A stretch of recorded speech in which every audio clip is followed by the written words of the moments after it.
لە شەڕی ئامۆزاکانەوە بۆ شەڕی براکان. وای لێ هاتوو خەڵک جلێ بە گۆڕی مام جلالدا ئەوەیە کە زۆر تەسی کرد سەر بەڕاستی مام جلال گوناحی چییە خەڵک بچێ جلێ بە گۆڕەکەی مام جلالدا کوڕەکانی وای لێ بکەن. شەڕی نێوماڵی یەکێتی لە نێوان ئامۆزاکانەوە بۆ دوو براکە دەگوازرێتەوە. ئێستا کە لاهور شێخ جەنگی لە گۆڕەپانی ململانیەکاندا نەماوە و لە زیندانە کێشە و گرفتەکانی نێوان کوڕانی تاڵەبانی زیاتر ئاشکرا دەبن. It is from our homeland that the religious historians say that the three wise men set forth on their journey to Jerusalem. In fact, قوبەت تاڵەبانی بە هاوکاری ئیسرائیل نیازی کودەتایەکی گەورەی لە دژی بافڵ تاڵەبانی برای هەیە و ئێرانیش هەرچی لە بن بەڕەوە بوو دەیخاتە سەرباڕ.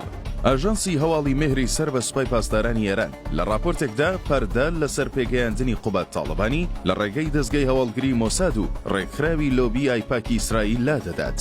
مهێر لە راپۆرتەکەیدا تیشکی خستۆتە سەر پێگەیاندنی قوبەت تاڵەبانی و نزیکبوونەوەی ژنێکی جوولەکە بە ناوی شێری گراهام لە قوبەت و ڕۆڵی لە بەهێزکردنی دەسەڵاتی ئیسرائیل لە سلێمانیدا. ئەمەش نەک لەبەر قوبەت تاڵەبانی بەڵکو دژی ئێران و بە سوود و قازانجی خودی ئیسرائیل.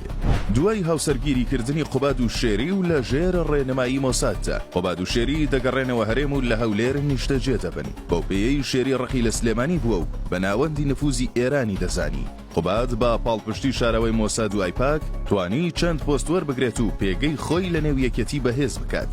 شێریش بەردەوام بوو لە جێبەجێکردنی ئەو بەرنامانەی کە پێی سپێردرابوون و لە ڕێگەی دامەزراوە ناحکومیەکانیەوە دەستی ئیسرائیلی لە سلێمانی بەهێزتر کردووە. لەم دواییانەدا کە ناکۆکیەکانی نێوان بافڵ تاڵەبانی و قوبەت تاڵەبانی چڕتر بووەتەوە قوبەت نیازی هەیە یان بە کودەتا و یانیش بە هەر ڕێگەیەکی دیکە بێت بافڵ لەسەر دەسەڵات لا ببات و خۆی ببێتە کەسی یەکەم.